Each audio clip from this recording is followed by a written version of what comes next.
Wire పోయిందా current పోయిందా? ఈరోజు పెరిగిన విద్యుత్ ఛార్జీల మీద, పెరిగిన ట్రూ యాప్ ఛార్జీల అని చెప్తూ ట్రూ ఛార్జెస్ అనేవి మన మీద మోపుతున్న భారానికి నిరసన తెలుపుతూ ఈరోజు ఇక్కడికి విచ్చేయడం చేసిన ధర్మవరం నియోజకవర్గ ప్రజలందరికీ కూడా, కార్యకర్తలకు అందరికీ కూడా పేరు పేరున ధన్యవాదాలు తెలియజేసుకుంటున్నాము. దగ్గర దగ్గర 8 నెలలైంది కూటమి ప్రభుత్వం ఏర్పడి. ఇచ్చిన ప్రతి హామీని కూడా తుంగలేకి తొక్కుతూ, ఏమాత్రం కూడా వాటిని పట్టించకుండా విస్మరిస్తూ, తప్పు చంద్రబాబు నాయుడుది కాదు, వినే జనాలది. ఎందుకంటున్నానంటే ఇది 1 కాదు, 2 కాదు, 3 కాదు, ఇది 4వ ఆయన ముఖ్యమంత్రి. ప్రతిసారి కూడా ఆయన తప్పుడు హామీల మీదనే అధికారంలోకి రావడం జరిగింది. మీరు వీడియోలలో అంతా కూడా చూసింటారు. బాధుడే బాధుడు, మీకు ఇవన్నీ ఛార్జీలన్నీ వేస్తున్నారు, మన ప్రభుత్వం వస్తానే వాటన్నిటినీ కూడా తగ్గిస్తానని చెప్పేసి హామీ ఇవ్వడం జరిగింది. తగ్గించే కథ దేవుడికి ఎరగ. 15,000 కోట్ల రూపాయలకు సంబంధించి ఈరోజు మన మీదే మళ్ళీ భారం పడుతుంది. గతంలో ఇదే విధంగా 14 నుంచి 19 మధ్యలో ఉన్నప్పుడు, చంద్రబాబు నాయుడు ఉన్నప్పుడు కూడా ఇదే విధంగా విద్యుత్ అంతా కూడా భారం మన మీద కూడా వేయడం జరిగింది. చాలా మందికి తెలుసు, అప్పుడు సర్పంచులు కానీ మున్సిపాలిటీలో ఉన్న వాళ్ళందరికీ కూడా ఆ కరెంటు అంతా కట్టడం కానీ 15th ఫైనాన్స్ డబ్బులంతా దానిలోకే పంపించేవాళ్ళం. అదేవిధంగా విద్యుత్ కొనుగోలులో కూడా బయట 4 రూపాయలకు తక్కువ దొరుకుతుంటే ఈయన 4 రూపాయల 50 పైసలు కొనేవాడు. ఇప్పుడు మనం దగ్గర 2 రూపాయల 49 పైసలకు కరెంటు కొంటున్న పరిస్థితి. దానికి కూడా రాద్ధాంతం చేసినారు. అదాని ఇట్లా చేసినాడు, వీళ్ళు ఇట్లా చేసినారు.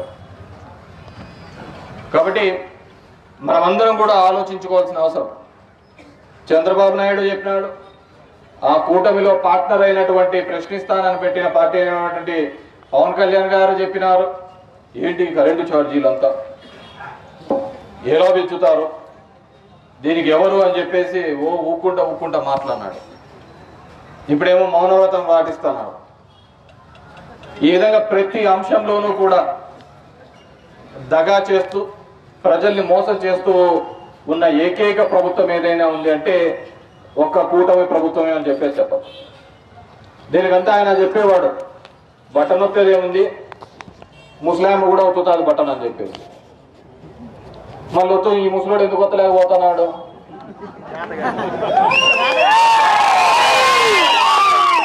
అప్పుడు ఒత్తడానికి ముస్లాం కూడా ఒత్తుతుంది, బటన్ ఒత్తడం పెద్ద కష్టమైన పనేం కాదు, అది ఏ ముస్లాం అయినా ఒత్తుతుంది.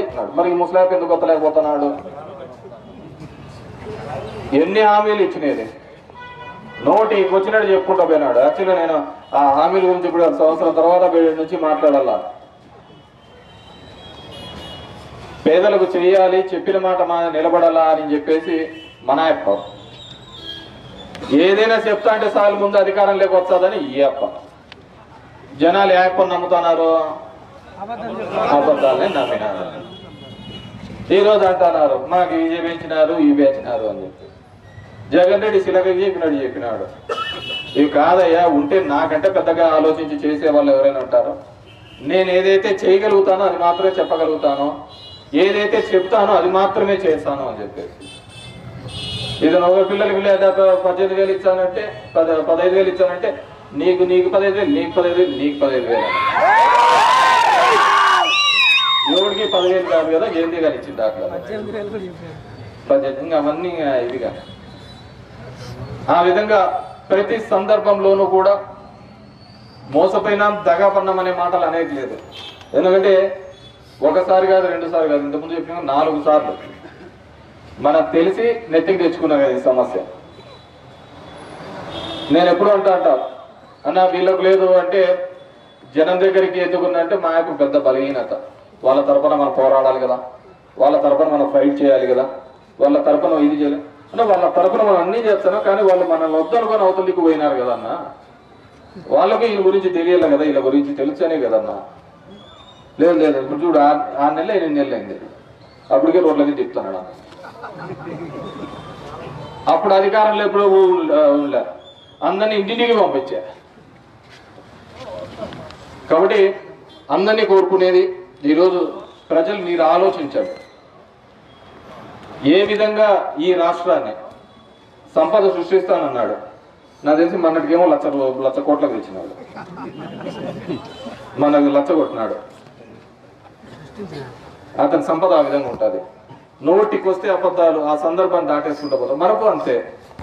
నేను ఎప్పుడు చెప్తుంటే ఒక రాజు కథ, అతను రాజు నీకు 1000 ఏనుగులు బలం అంటే బంగారం ఇమ్మంట అంటాడు, ఇంకా నీకు కొండంత బలం ఉందంటే బంగారం అడిగితే నువ్వు చెప్పినది అబద్ధమే, నేను చెప్పినది అబద్ధం, ఇంకా బంగారం అనేది ఎక్కడ ఉండదు అని చెప్పి. అట్లా కూడా మన యొక్క పరిస్థితి. నీకు చెవులకి ఏది బాగుంటుందో అది చెప్పుకుంటా పోయినాడు. ఈరోజు ఎస్సీ ఎస్టీ కాలనీలో మామూలుగా కరెంటు దానిలోకి పోతే అంటూ ఉంటారు, మేము ఇందిరమ్మ టైం నుంచి కరెంటు కట్టడం లేప, మాకు ఇప్పుడేం వచ్చి పీకుతున్నారు అంత కరెంట్. అది ఇందిరమ్మ టైం నుంచి కట్టకపోయిన పీకరేమో కానీ చంద్రబాబు ఉంటే మాత్రం కత్తిరం కట్ చేస్తారు. అంతకుముందు చూసాం ఇదే కరెంటు ఛార్జీలు ఇదే విధంగా చేసినారని చెప్పేసి బషీర్బాగ్ దగ్గర రైతాలందరూ ధర్నా చేస్తే కాల్పులు చెప్పినాడు చంద్రబాబు. ఈ సంపద సృష్టి ఇవన్నీ కూడా డొల్ల, అన్ని అబద్ధాల యొక్క మాటలు. దయచేసి ప్రజలు కూడా ఇంకా టైం ఉంది, ఆ జమిలీ వచ్చి 3 ఏళ్లలోనూ అయిపోతుంది, గమనించండి.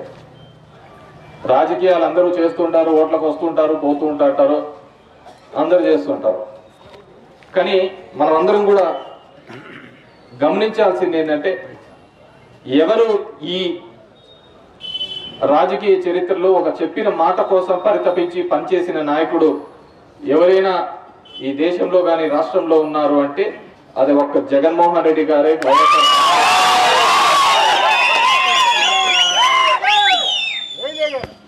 వాటికి ఆ విధంగా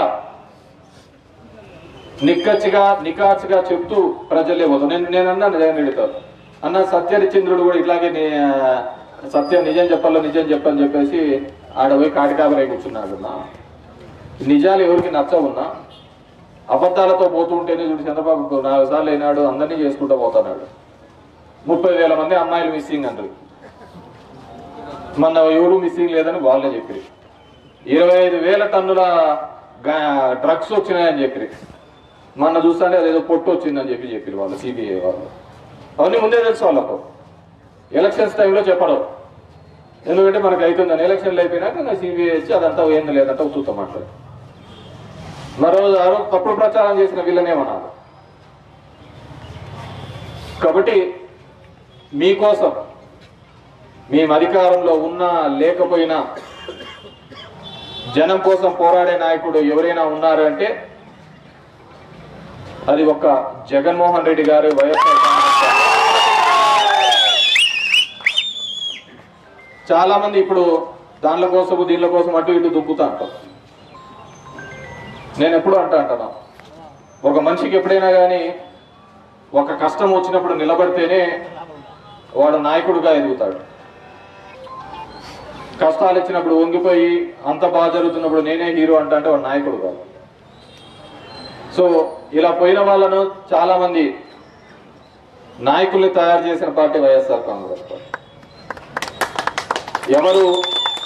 ఎవరు ఉన్నా లేకున్నా కొత్త నాయకత్వంతో ముందుకు నడుస్తాం, ప్రజల తరపున పోరాడతాం, ప్రజల గొంతుకై నిలబడతామని చెప్పేసి తెలియజేసుకుంటూ, ఈరోజు ఇంత వర్షం పడుతున్నప్పటికీ కూడా ఈ కార్యక్రమానికి విచ్చేసినటువంటి రైతన్నలకు, వైఎస్ఆర్ కాంగ్రెస్ పార్టీ కార్యకర్తలకు అందరికీ కూడా మరొక్కసారి పేరు పేరున ధన్యవాదాలు తెలియజేస్తాం.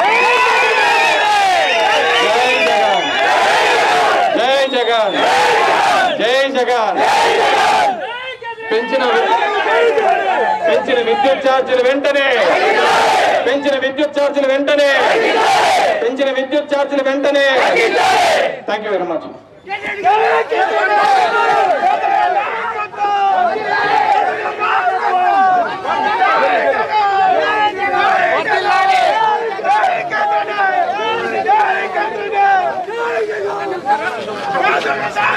Please subscribe Dot News.